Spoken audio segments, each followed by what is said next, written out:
Hi, I'm James Williams and this is Chimes Media, and I've still got my flags, my Union Jack and St George's flag. Bit disappointing after England getting knocked out of the World Cup, but there we go, that's part of life being English. Okay, now Trump is visiting Britain, an historic visit. And if you remember when Donald Trump was first elected as President of the United States, Theresa May, the Prime Minister of the UK, was the first dignitary to visit the White House and offer him the Queen's best wishes and an invite from the Queen, Her Majesty, to come to the UK. And anyway, lots of things have gotten in the way since then. I mean, what was that? Good 18 months ago, something like that. Was it that long? Yeah, about 18 months, I suppose. And but with the help, I think, of the broadcasting media over in the UK, who are clearly anti-Trump. It's this Trump derangement syndrome which has swept the globe, particularly amongst the elites of the Western democracies. Because of that, many people have been soured against Trump. Those of us who've actually don't take any notice of the media or look at the facts of what happens, what he actually does and stuff like that, have come to realise that, of course, well, I was already there, I've come to accept that Donald Trump isn't anything as bad as these people, delusional people I would call them, make him out to be. Well, in London, with to coincide with Donald's stay in the UK, which is a working visit and not a state visit, and that's something which is a little bit naughty, but I think it's the UK being naughty. There's going to be hundreds of thousands of protesters against Donald Trump, and they're going to use many of the arguments that the hateful Democrats have used in the United States, and those who just never Trumper type people. And listen to the BBC. They had one of the protesters and claiming that Trump entrapped and imprisoned children at the borders.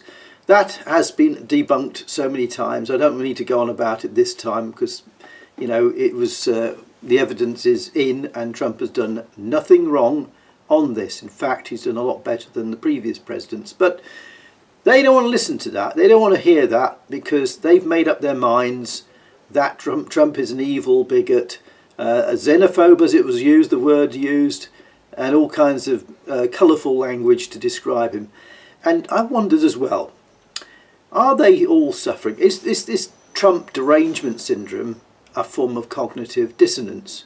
Now, I think Scott Adams did a very good programme a few weeks ago about cognitive dissonance, and it's worth watching that one 2 or 3 times. But anyway, cognitive dissonance, that term was coined by a psychologist called Leon Festinger, and that was in 1957 in his book A Theory of Cognitive Dissonance.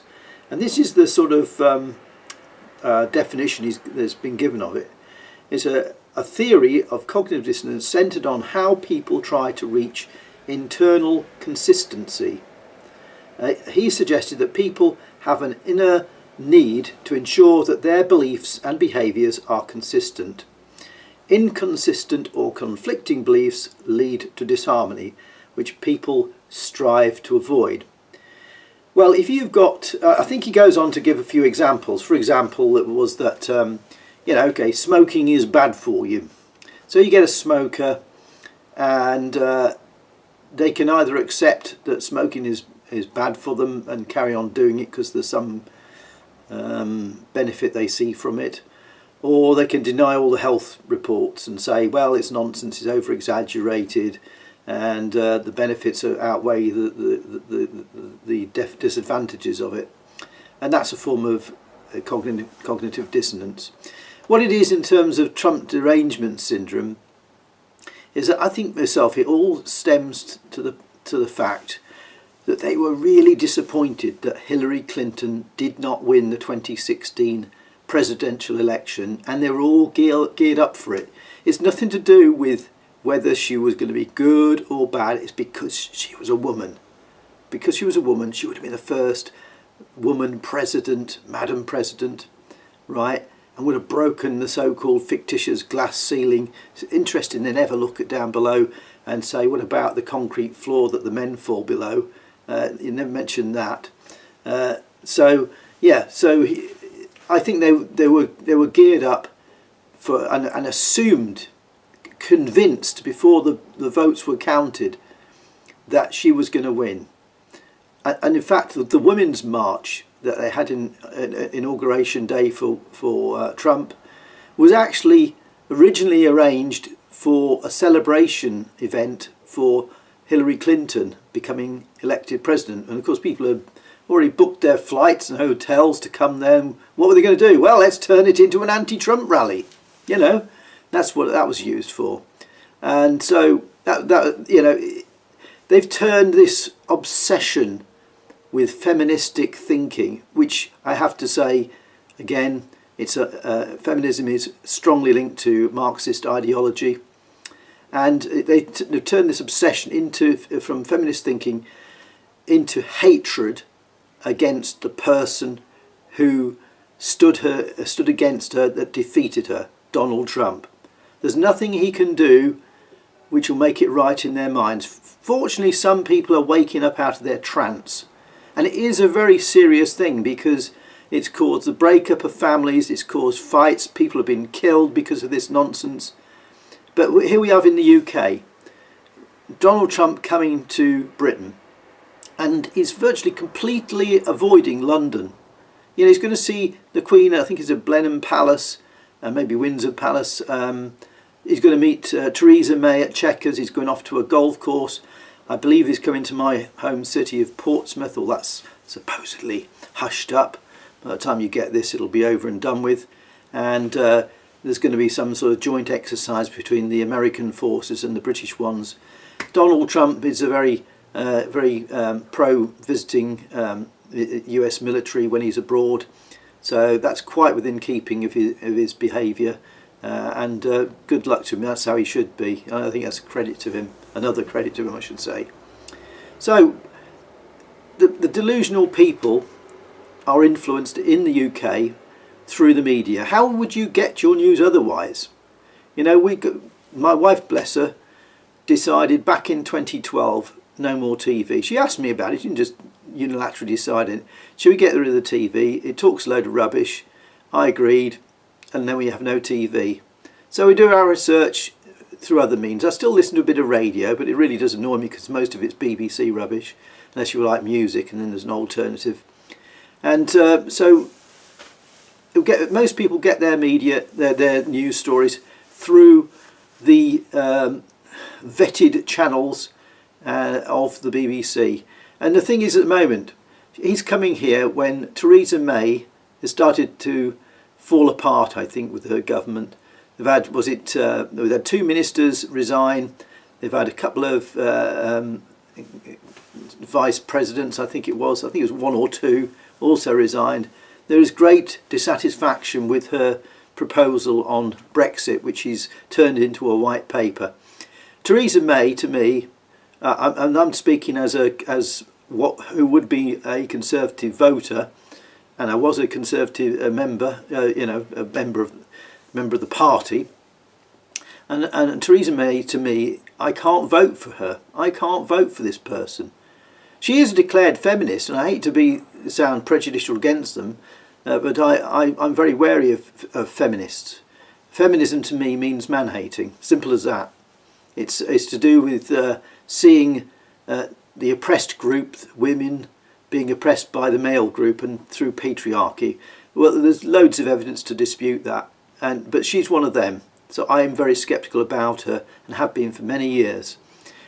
She was Home Secretary during the persecution of Tommy Robinson, which has continued. That's why he's in prison. Free Tommy.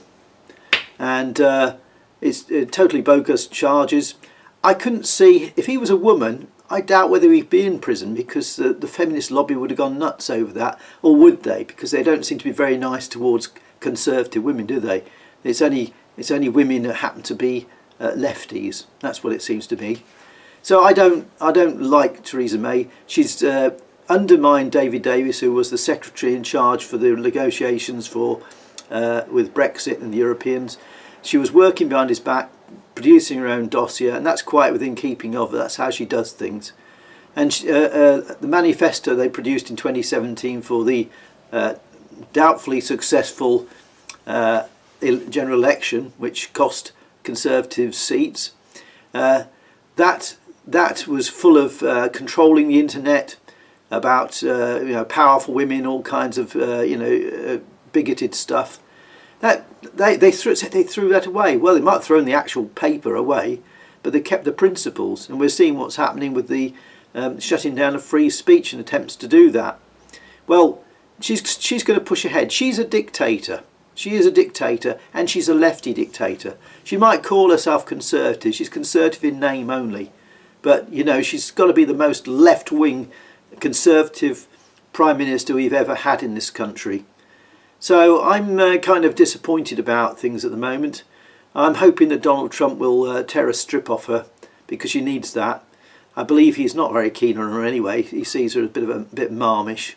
But one of the comments by one of these this radio idiot came on, and he said, "Oh, well, Donald Trump's keeping clear of London. He's running away from us all." I don't think Donald Trump runs away from anyone. I don't think the man is a coward of any stretch of the imagination. The things that he's achieved took courage. It took a lot of effort, and he knows what he's doing. He's quite switched on. He's probably, if not, then very close to it, the most intelligent president of the United States we've ever had. And that might cause some people to sneer. But look at his achievements so far, and more to come, and I look forward to it. Okay, until next time. Take care of yourself.